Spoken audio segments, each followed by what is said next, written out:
Dans la région des Pouilles, il y a un château extraordinaire que j'avais envie de visiter depuis fort longtemps. Il se situe là, bien campé sur une colline, dans la commune d'Andria.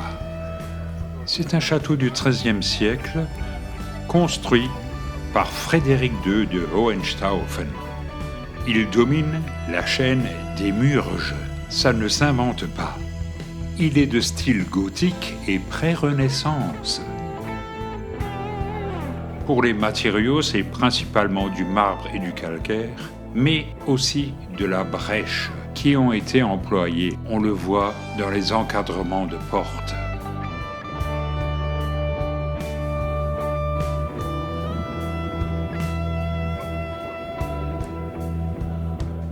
La brèche coralline est un conglomérat qui englobe des éléments anguleux, contrairement au poudingue de nos régions avec ses galets ronds. Le Castel del Monte est inscrit au patrimoine mondial de l'humanité.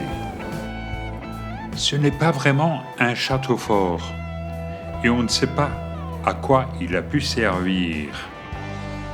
Les courtines ne sont pas couronnées de merlons.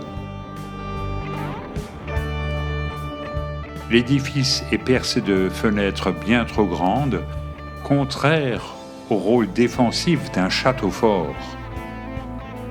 On remarquera aussi les croisées d'ogives au plafond. La cour intérieure a une forme parfaitement octogonale. Les manteaux de cheminée coniques ressemblent étrangement à ceux du palais de Topkapi à Istanbul. Les colonnes sont faites de marbre de Carrare et les linteaux de porte sont tous en brèche coralline.